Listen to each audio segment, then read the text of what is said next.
Hello বন্ধুরা, তোমরা সবাই কেমন আছো? আশা করি সকলে অনেক ভালো আছো। আমিও তোমাদের ভালোবাসা ও সাপোর্টে অনেক ভালো আছি। বন্ধুরা, তোমরা আমাকে যে পরিমাণে সাপোর্ট দিয়েছো, তাই আবারও তোমাদের জন্য হাতের কাজ করার নতুন আরও একটি গল্প নিয়ে হাজির হলাম। চলুন ভিডিওটি শুরু করি। আজ আমার ছেলের বিয়ে, তাই আমি খুব খুশি। সব মায়েরই স্বপ্ন থাকে তার ছেলের বিয়ে হবে, ঘরে বউ আসবে, আর ঘর খুশিতে ভরে যাবে। এই বুড়ো বয়সে আমিও আর ঘরের কাজকর্ম করতে পেরে উঠছিলাম না, তাই ছেলেকে একটা সুন্দরী মেয়ে দেখে বিয়ে দিয়ে দিলাম।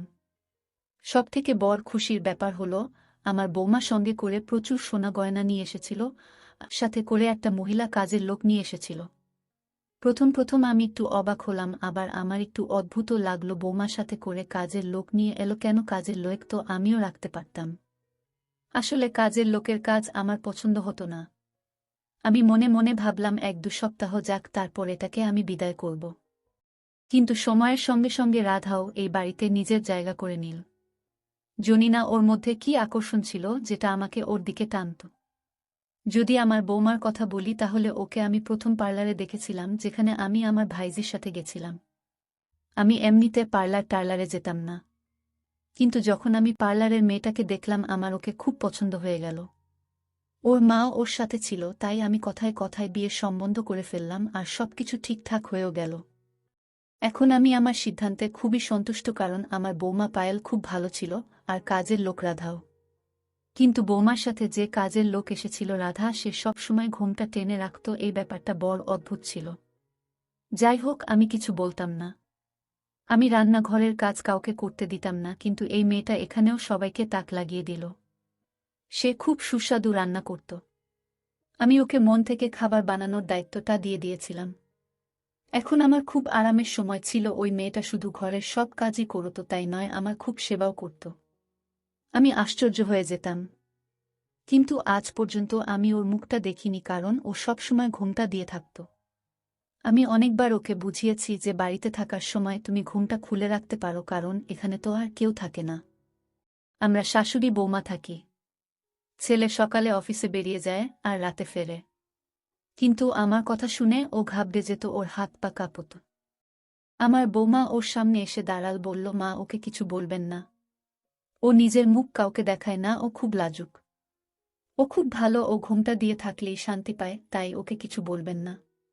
রাধা চলে গেল। আমার বৌমা তখন আমার পাশে এসে বসল আর আস্তে করে আমাকে বলল, মা, আমরা ওর মুখ দেখে কি করব, যখন ও আমাদের এত সুখ দিচ্ছে, ঘর দুয়ার আয়নার মতো চকচকে করে রেখেছে, সুস্বাদু খাবার বানাচ্ছে, আর আমি দেখেছি অনেক রাত পর্যন্ত ও আপনার পা টিপে দেয়। এমনটা না হয় আমাদের কথায় রেগে গিয়ে কাজ ছেড়ে চলে যায়, তাহলে আজকাল এমন কাজের লোক পাওয়াই মুশকিল। বৌমার কথা শুনে আমি চুপ করে গেলাম। কিন্তু আমি অনেক কিছু চিন্তা করতে লাগলাম। ও মহিলাদের সামনে ঘোমটা দিয়ে থাকবে কেন? এইভাবেই সময় কেটে যেতে লাগল। একদিন রাতে আমি ঘুম থেকে উঠে জল নেওয়ার জন্য রান্নাঘরের দিকে যাচ্ছিলাম, তখন আমি দেখলাম রাধা রান্নাঘরের পাশের ঘরে চেয়ারে বসেছিল, আর ওর ঘরের দরজাটা খোলা ছিল। আমার নজর গিয়ে পড়ল রাধার উপর। ও এমনভাবে বসেছিল যে ওর মুখটা ছিল অন্যদিকে। ওকে দেখে মনে হচ্ছিল ওর মাথায় এই সময় ঘোমটা নেই। আমি অধীর আগ্রহে ওখানে দাঁড়িয়ে অপেক্ষা করতে লাগলাম, যদি এক ঝলক আমি ওর মুখটা দেখতে পাই। তখনই হঠাৎ করে ও উঠে দাঁড়িয়ে পড়ল আর দরজার দিকে ঘুরে গেল।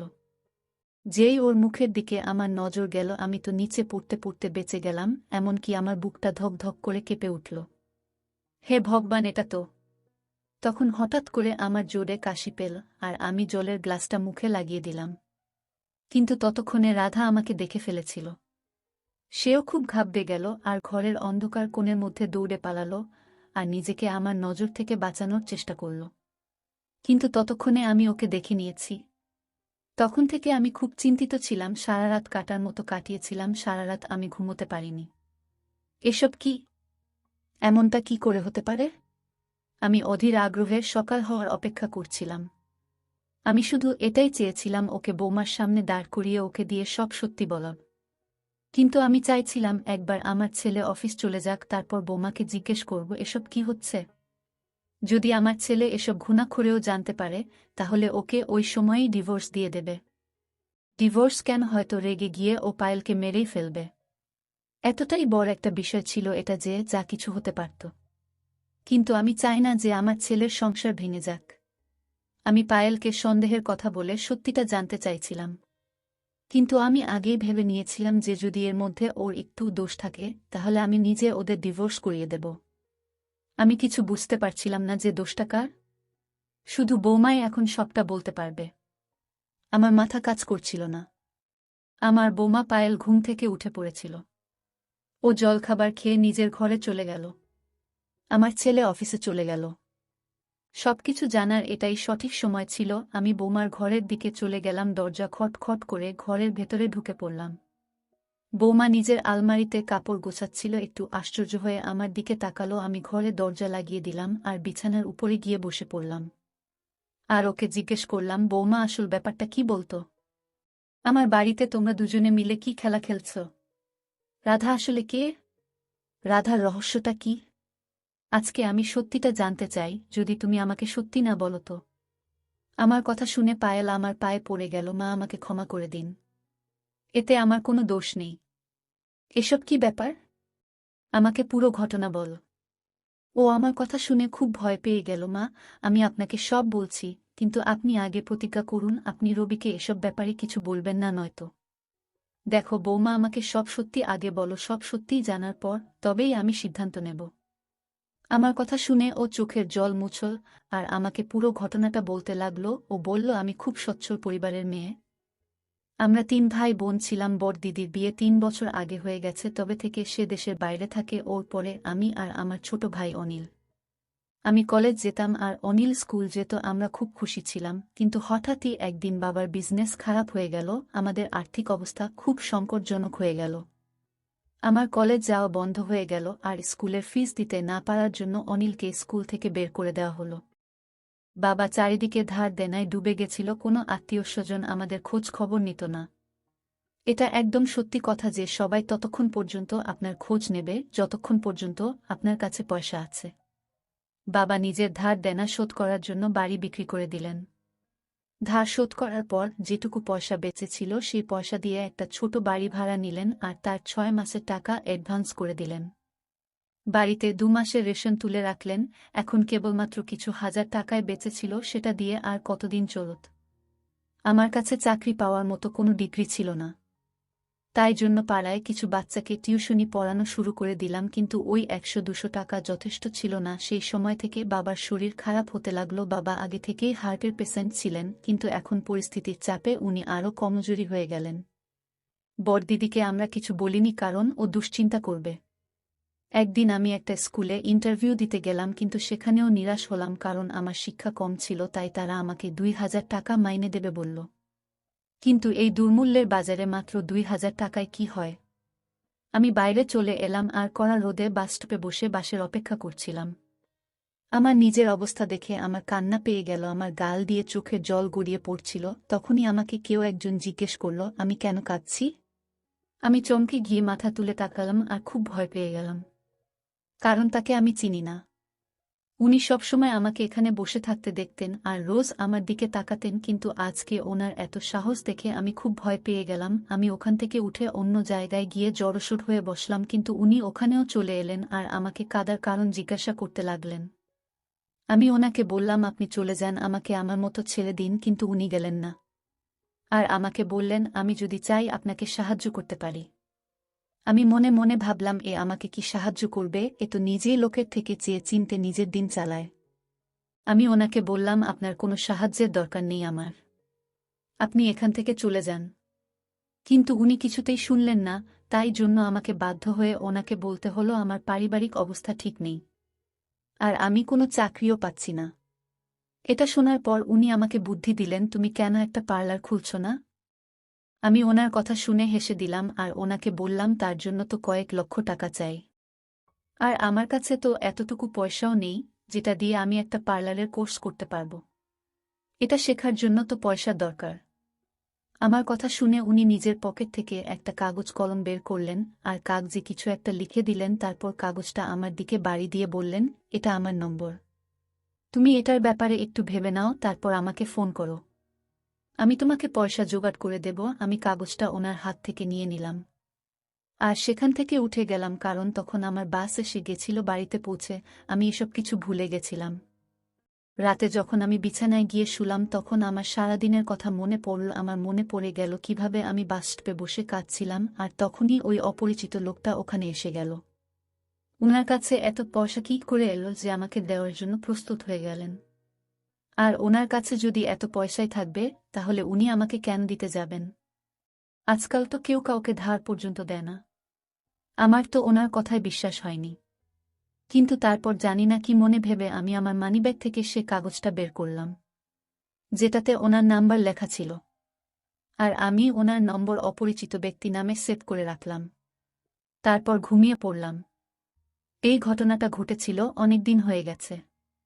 বাড়িতে দুবেলা দুমুঠো খাবার জোগাড় করা মুশকিল হয়ে পড়েছে, আর আমার টিউশনিগুলো এখন আর নেই। আমি আর মা অনিলের স্কুলটা নিয়ে খুব চিন্তিত ছিলাম। অনেক মাস হয়ে গেছে ও ঘরে সবসময় উদাস হয়ে থাকে বসে বসে, নিজের স্কুল ব্যাগ খুলে নিজের বইগুলো ঘন্টার পর ঘন্টা দেখে। ওর স্কুলের খরচা প্রচুর ছিল। সেই দিন আমি আমার একটা বান্ধবীর বাড়িতে কথা বলতে গেলাম। ও যদি কাউকে বলে আমাকে একটা ভালো মাইনের স্কুলে চাকরি পাওয়াতে পারে তাহলে খুব ভালো হয়। কথাবার্তা বলে বাড়ি আসার সময় রাস্তায় আমি একটা বিউটি পার্লার দেখতে পেলাম। ওটা দেখে আমার ওই অপরিচিত ব্যক্তির কথা মনে পড়ে গেল। আমি ভেতরে গিয়ে বললাম, আমি শিখতে চাই। পার্লারের মালকিন আমাকে বলল এই কোর্সের জন্য 1 লাখ টাকা লাগবে, আর এই কোর্সটা 1 বছরের, যেটাতে উনি আমাকে সবকিছু শিখিয়ে দেবেন। এটা শুনে আমি ওখান থেকে আশাহত হয়ে চলে এলাম। আমি ওনাকে বললাম, আপনাকে আমি কিছুদিন পরে জানাবো। কিন্তু আমি 1 লাখ টাকা কোথা থেকে পাব? আমার কাছে তো 10,000 টাকাও ছিল না। আমি বাড়ি চলে এলাম। আর কিছুক্ষণ পর সেই অপরিচিত ব্যক্তিটাকে ফোন করলাম। উনি আমার ফোনটা কেটে দিলেন আর নিজেই ফোন করলেন আর জিজ্ঞেস করলেন আমি সেই মেয়েটা কিনা যে সেই দিন বাস স্টপে বসে কাঁদছিলাম। আমি আশ্চর্য হলাম। উনি আমার গলার আওয়াজ শুনে কি করে আমাকে চিনে নিলেন। কিন্তু আমি ওনাকে বেশি কিছু প্রশ্ন না করে উনাকে বললাম, হ্যাঁ, আমি সেই মেয়েটা যার সাথে আপনার সেদিন বাস স্টপে দেখা হয়েছিল। আর তাকে জিজ্ঞেস করলাম তিনি আমাকে পয়সা কোথা থেকে দেবেন। যখন তিনি নিজে একজন গরিব মানুষ, আমার কথা শুনে তিনি হাসলেন আর বললেন, তোমার পয়সা চাই, তুমি পেয়ে যাবে, বল কত চাই। আমি বললাম, পার্লারের কোর্স করার জন্য আমার 1 লাখ টাকা চাই, আর এই টাকাটা আমি ওনাকে ফেরত দিয়ে দেব। উনি আমাকে সেই বাসস্টপে ডাকলেন। আমি যাওয়ার জন্য রেডি হয়ে গেলাম। পরের দিন আমি গিয়ে দেখলাম উনি আগে থেকেই সেখানে এসে বসে আছেন। উনি আমার হাতে একটা খাম দিলেন আর চুপচাপ সেখান থেকে চলে গেলেন। আমি খামটা আমার ব্যাগে রেখে বাড়ি চলে এলাম। বাড়ি এসে ঘরে ঢুকে দরজা বন্ধ করে খামটা খুললাম, কিন্তু আমি খুব আশ্চর্য হয়ে গেলাম যখন আমি দেখলাম খামে 2 লাখ টাকা আছে। আমি ওনাকে সঙ্গে সঙ্গে ফোন করলাম। ফোন করে বললাম, আমার তো 1 লাখ টাকা দরকার ছিল। আপনি আমাকে 2 লাখ টাকা কেন দিয়েছেন? তখন উনি বললেন, 1 লাখ টাকা তুমি পার্লারে দেবে, আর 1 লাখ টাকা দিয়ে ধীরে ধীরে নিজের খরচ চালাবে। আমি ওনাকে ধন্যবাদ দিলাম। আর আবেগের বশে আমি ওনার কাছে প্রতিজ্ঞা করলাম যে জীবনে যদি আপনার কোনো সাহায্যের প্রয়োজন হয় তাহলে আমি নিশ্চয়ই করব। উনি আমাকে বোন বলে ডাকলেন, কিন্তু আমি এটা বুঝতে পারিনি আমি না জেনে কত বড় ভুল করে ফেলেছি। আমি ফোন রেখে দিলাম। পরের দিন আমি পার্লারে পয়সা জমা করে দিয়ে পার্লার জয়েন করে নিলাম। এভাবেই দিন চলছিল। আমি অনেক কিছু শিখে নিয়েছিলাম, অনিলকে স্কুলে ভর্তিও করে দিয়েছিলাম। এইভাবে 1 বছর কেটে গেল। পার্লার থেকে আমাকে কোর্স সার্টিফিকেট দিয়ে দিল। এবার আমি নিজের পার্লার খুলতে চাইছিলাম। আমি সেই অপরিচিত সাহায্যকারীকে আবার ফোন করলাম। ফোন করে বললাম আমার কোর্স কমপ্লিট হয়ে গেছে। তখন উনি আমাকে আবার সেই বাসস্টপে ডাকলেন। যখন আমি সেখানে গেলাম উনি আমাকে আবার একটা খাম দিলেন, দিয়ে বললেন, আমার সাথে চলো। আমি তো কিছুই বুঝতে পারছিলাম না। তখন উনি আমাকে বললেন, আমি তোমার জন্য একটা পার্লার দেখেছি, যেটা ভাড়ায় পাওয়া যাচ্ছে। আমি ওনার সাথে চলে গেলাম, গিয়ে সব কথা পাকা করে এলাম। দ্বিতীয় দিন আমি পার্লারে বসে পড়লাম আর পার্লারের বোর্ড লাগিয়ে দিলাম। নিজের সাহায্যের জন্য একটা মেয়েকেও রেখে দিলাম। পার্লারটা খুব চলছিল, যে কারণে ঘরের অবস্থাও ধীরে ধীরে ভালো হতে লাগল। আমি তো ওনাকে ভগবান মনে করে প্রতিদিন আশীর্বাদ দিতাম। যতদিন যাচ্ছিল পার্লারে মহিলাদের ভিড় বেড়ে যাচ্ছিল। তাদের মধ্যে একজন আপনিও ছিলেন। আপনি আমাকে পছন্দ করলেন আর নিজের ঘরের বউ বানালেন বাড়িতে। আমার বিয়ের জোগাড় হচ্ছিল। তখন একদিন সেই অপরিচিত সাহায্যকারী আমার কাছে এলেন। এসে আমাকে বললেন উনি আমার কাছ থেকে কিছু চান। আমি ওনাকে বললাম আমি ওনার সব পয়সা ফেরত দিয়ে দেব, শুধু আমাকে একটু সময় দিন। তখন উনি বললেন উনার পয়সা চাই না, কিছু সাহায্য চাই। তখন উনি আমাকে আমার সেই প্রতিজ্ঞার কথা মনে করালেন, যেটা আমি 2 লাখ টাকার বদলে ওনার কাছে করেছিলাম। আমি তো বুঝতে পারছিলাম না উনি আমার কাছে কি চাইবেন, এটা ভেবে আমি খুব চিন্তিত হয়ে পড়লাম। কিন্তু আমি মনের জোর নিয়ে ওনাকে বললাম, বলুন আপনার কি চাই। কিন্তু ওনার কথা শুনে তো আমি আকাশ থেকে পড়লাম। উনি আমাকে বললেন, তুমি আমাকে পণ স্বরূপ নিজের শ্বশুরবাড়িতে নিয়ে যাবে। আমি তখন খুব দুশ্চিন্তার মধ্যে পড়ে গেলাম, কিন্তু এটা কি করে সম্ভব। তখন উনি বললেন, আমি তোমাকে বলছি, তুমি আমাকে কাজের লোক বানিয়ে নিজের সাথে নিয়ে যাবে। আমি সবসময় আমার মুখ ঘোমটা দিয়ে ঢেকে রাখব, কেউ বুঝতে পারবে না আমি মহিলা না পুরুষ। ওনার কথা শুনে আমার খুব রাগ হলো। তখন আমি চিৎকার করে বললাম, আমি এসব কেন করব। আমি মানছি আপনি আমাকে সাহায্য করেছেন, আমি তার জন্য আপনার কাছে কৃতজ্ঞ, কিন্তু আমি আমার হবু বরকে এত বড় ঠকাতে কিছুতেই পারব না। আমি কোনো অপরিচিত পুরুষকে কেন নিজের বাড়িতে নিয়ে যাব। আমি কি করে জানব আপনার মনে মনে কি চলছে। আমি আমার আলমারিটা খুললাম, সেখানে অনেক টাকা ছিল। আমি আগে থেকেই 2 লাখ টাকা একটা খামে ভরে সরিয়ে রেখেছিলাম, যাতে সে সাহায্যকারী যদি কখনো টাকা চাইতে আসে তাকে দিয়ে দেব বলে। আমি খামটা তার দিকে বাড়িয়ে দিলাম আর বললাম, এটা গুনে নাও, এতে পুরো 2 লাখ টাকা আছে। আর এখান থেকে চলে যাও। আজকে থেকে তোমার সাথে আমার আর কোনো সম্পর্ক নেই। উনি আমার কথা শুনে আমার পায়ে ধরলেন, কাঁদতে শুরু করলেন। আমি ভয় পেয়ে পেছনে সরে গেলাম। উনি এমনভাবে কাঁদছিলেন যেমন ভিড়ের মধ্যে বাচ্চা তার মাকে হারিয়ে ফেললে কাঁদে, ঠিক সেরকম। ওনার কান্না দেখে আমার মন নরম হয়ে গেল। আমিও মাটিতে বসে পড়লাম।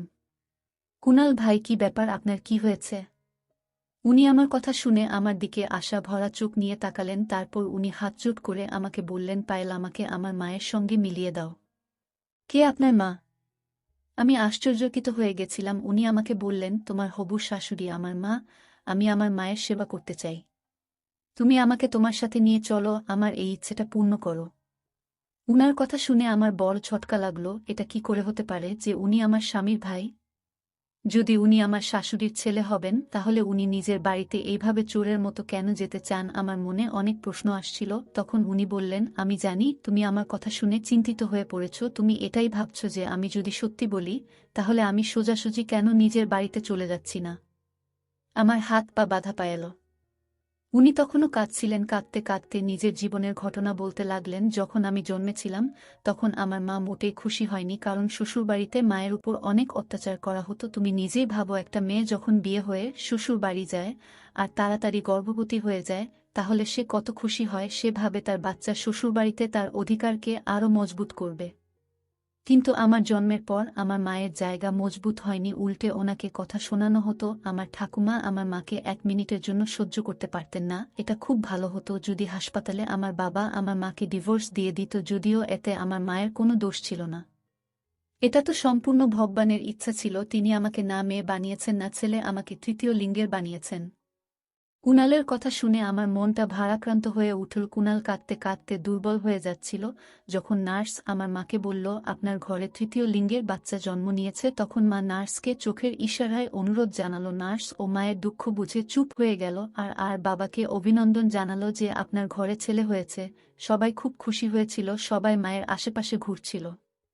কিন্তু আমার মা চুপচাপ একটা কোণে বসে শুধু কাঁদত। আমি যখনই মাকে দেখতাম, মা শুধু কাঁদত। আমি জানি না মা আমাকে পুরো পরিবারের থেকে লুকিয়ে কি করে বর করে তুলেছেন। কেউ কিছু জানতে পারেনি। মা আমাকে ছেলেদের পোশাক পরাতো, ছেলেদের স্কুলেও ভর্তি করে দিয়েছিল, কিন্তু ব্যাট বলের থেকে আমার বোন রাধিকার পুতুল নিয়ে খেলতেই ভালো লাগত। মায়ের চুড়ি গয়না আমার সব ভালো লাগত। একদিন আমি মায়ের লাল লিপস্টিক ঠোঁটে লাগিয়ে বাইরে চলে গেলাম। আমাকে দেখে আমার ঠাকুমা হেসে লুটোপুটি খাচ্ছিল আর মাকে ডেকে বলল, তোমার কুণাল তো মেয়ে হয়ে গেছে। মা আমাকে হাত ধরে টেনে নিয়ে গিয়ে ঘরের দরজা বন্ধ করে দিয়ে বাবার বেল্ট দিয়ে খুব মারল।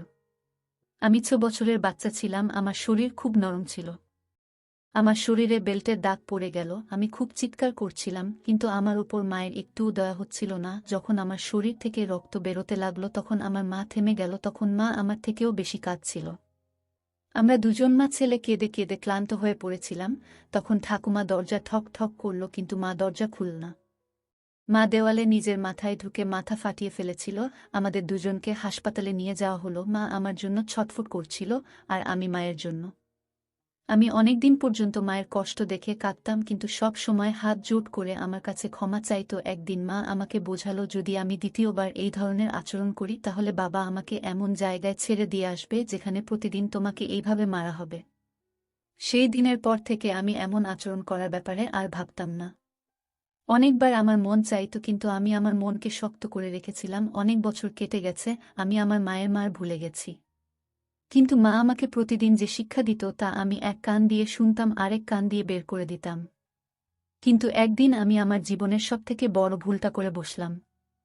আমার মনে আছে, আমার ১ বছরের জন্মদিনে বাবা বাড়িতে একটা ছোট পার্টি রেখেছিল। মা আমাকে সবথেকে ভালো জামা প্যান্ট কিনে দিয়েছিল, কিন্তু আমি সেদিন রাধিকার ইস্ত্রি করা ফ্রকটা পরে মায়ের লিপস্টিক লাগিয়ে যখন কেক কাটতে এলাম, সবাই আমায় দেখে হাসছিল, মাও আমাকে দেখে হাসল। আর আমার মাথা চাপড়ে বলল, তোমার মজা করার অভ্যাসটা জানি না কবে যাবে। তারপর মা আমাকে ঘরে নিয়ে গিয়ে জামা কাপড় পরিয়ে রেডি করছিল, আর খুব কাঁদছিল। আমি কারণ জিজ্ঞেস করাতে আমাকে বলল, তুমি খুব ভুল কাজ করেছ। পরের দিন মা আমাকে বাজারে নিয়ে গেল, কিন্তু সেটা বাজার ছিল না। আমাকে দূরে একটা শহরে নিয়ে গেছিল। সেখানে ছোট অন্ধকার গলিগুলো পার করে মা আমাকে একটা বাড়িতে নিয়ে গেল, যেখানে সবাই তৃতীয় লিঙ্গের মানুষ ছিল। তারা কথায় কথায় তালি বাজাচ্ছিল। আমি খুব ঘাবড়ে যাচ্ছিলাম। আমি মায়ের হাত ধরে বললাম, মা, এখান থেকে চলো, এখানে আমার দম বন্ধ হয়ে আসছে। কিন্তু মা একজন বয়স্ক গুরুর পাশে বসে কথা বলছিল আর কাঁদছিল। গুরু আমাকে নিজের কাছে ডেকে বলল, আজ থেকে আমি তোমার মা। আমি আবার মায়ের কাঁধ ধরে বললাম, মা, ওঠো, চলো বাড়ি যাই। একটা অজানা ভয়ে আমার বুক কাঁপছিল। তারপর সেটাই হলো যেটার ভয় আমি পাচ্ছিলাম। মা উঠে বাইরে চলে গেল। আমি মায়ের পিছনে দৌড় এলাম, কিন্তু গুরুর শিষ্যরা আমাকে ধরে নিল। আমি চিৎকার চেঁচামেচি করতে লাগলাম, কিন্তু মা পেছনে ফিরে একবারও দেখল না। আমার ছোট বুক কাঁপতে লাগল। আমি খুব অসহায় ছিলাম। আমার দুর্বল শরীরে এত শক্তি ছিল না যে আমি ওই শক্ত সামর্থ্য শিষ্যদের হাত থেকে নিজেকে ছাড়াব। আমি সারা রাত চিৎকার করতে লাগলাম আর কাঁদতে লাগলাম। গুরু আমাকে ভালোভাবে বোঝাতে লাগলো, কিন্তু ওনার কথা বোঝার মতো বয়সই তো আমার ছিল না। সকালে মা আবার আমার সঙ্গে দেখা করতে এলো। আমি মাকে জাপটে ধরে আবার কাঁদতে শুরু করলাম। মা আমাকে নিজের হাতে খাবার খাইয়ে দিল, তারপর আমার প্রশ্নের কোনো উত্তর না দিয়ে চলে গেল। আমি মাকে বলেছিলাম কি আজকের পর থেকে আমি আর লিপস্টিক পাউডারে হাত লাগাব না, কিন্তু মা চুপ ছিল। যখন গুরু আমাকে ভালোবাসত, আমি ওনাকে ঘৃণা করতাম। আমি সবার থেকে আলাদা হয়ে একা বসে থাকতাম আর নিজের আপনজনদের কথা মনে করে কাঁদতাম। একদিন গুরু আমার পাশে এসে বসলেন, তখন আমি কাঁদছিলাম। উনিও কাঁদতে শুরু করলেন। উনি আমাকে বললেন, উনার জন্মের পর ওনার মা বাবা ওনাকে এমন একটা জায়গায় ফেলে রেখে দিয়ে চলে গেছিলেন যেখানে ওনার বাবা মার কোনো ঠিকানাই উনি জানতেন না। না ওনার সাথে কেউ দেখা করতে আসত। গুরু আমাকে বলেছিলেন আমি ওনার মতোই, তাই আমাকে এখন ওনার সাথেই থাকতে হবে। তখন আমার খুব রাগ হল। আমি এখানে আছি 1 মাস হয়ে গেছে। মা আমাকে বলতো সবাই আমার কথা বলে আর কাঁদে। মা সবাইকে মিথ্যে কথা বলেছিল যে আমি হারিয়ে গেছি। আমি সেই দিন বুঝতে পেরেছিলাম এই সবের পেছনে মায়েরই হাত ছিল। মা আমাকে নিজের কাছে রাখতে চাননি। গুরু আমাকে নাচ শিখিয়েছিল।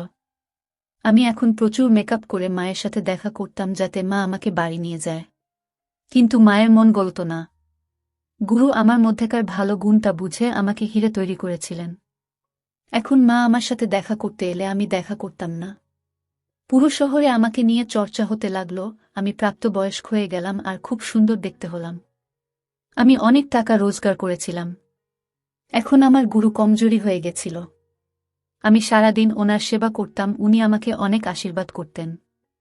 একদিন গুরু আমাকে নিজের পাশে বসিয়ে বললেন, আমি চাই তুমি এইসব ছেড়ে দিয়ে সাধারণভাবে বাঁচো। এই বলে গুরু আমার হাতের উপরেই শেষ নিঃশ্বাস ত্যাগ করলেন। উনি আমাকে এক ব্যক্তির সঙ্গে দেখা করতে বলেছিলেন। আমি না চাইতেও সেখানে গেলাম। এটাই আমার গুরুর শেষ ইচ্ছা ছিল। এখন আমি দিনমজুরের কাজ করি, নাচ করা ছেড়ে দিয়েছি। এখন রোজ আমাকে কী ধরনের লোকেদের মুখোমুখি হতে হয় সে একমাত্র আমিই জানি। এখন আমি মায়ের অবস্থাটা বুঝতে পারি। মা আমার জন্য কী বা করতে পারত? ওনার মেয়েরাও বড় হচ্ছিল। একজন তৃতীয় লিঙ্গের ব্যক্তির বোনকে কে বিয়ে করত? আমি আমার সব টাকা বাঁচিয়ে রেখেছিলাম যাতে কোনো অসহায়কে সাহায্য করতে পারি। তোমাকে আমার মনে হয়েছিল তোমার সাহায্যের খুব প্রয়োজন, তাই আমি তোমাকে সব দিয়ে দিয়েছিলাম। আমি মায়ের সঙ্গে দেখা করার জন্য ব্যাকুল আগ্রহে ছিলাম। ওনার সেবা করে সৃষ্টিকর্তার কাছে আশীর্বাদ পেতে চেয়েছিলাম। একদিন আমি তোমার সাথে দেখা করতে পার্লার এসেছিলাম। সেখানে এসেই আমি মাকে দেখতে পাই আর জানতে পারি উনি নিজের ছেলে অর্থাৎ আমার ভাইয়ের সঙ্গে তোমার বিয়ে দিতে চান। তাই জন্যই তো আমি তোমার কাছে এসেছি। কুনাল সব ঘটনা বলে কাঁদতে থাকল। আমিও কাঁদলাম। মা, আমি কুনালের কথা শুনে নিজেকে আটকাতে পারিনি। মা, আমি কি কোনো ভুল করেছি আপনি বলুন। আমার বৌমা আমাকে প্রশ্ন করছিল, তখন আমি যেন মাটির মধ্যে গেঁথে গেছিলাম। আমি বৌমাকে জড়িয়ে ধরে খুব কাঁদলাম। আমার ছোট্ট কুণালকে আমার খুব মনে পড়ছিল। কত কঠিন পরিস্থিতির মধ্য দিয়ে ওকে যেতে হয়েছে। আমি দৌড়ে ওর ঘরে গেলাম। ও নিজের ব্যাগ প্যাক করছিল, আমাকে দেখেই আমার পায়ের উপর পড়ে গেল। আমি ওকে উঠিয়ে হাত জোট করে ওর সামনে আমার সমস্ত দোষ স্বীকার করে নিলাম। ওর কাছে ক্ষমা চাইলাম। ও আমাকে ক্ষমা করে দিল।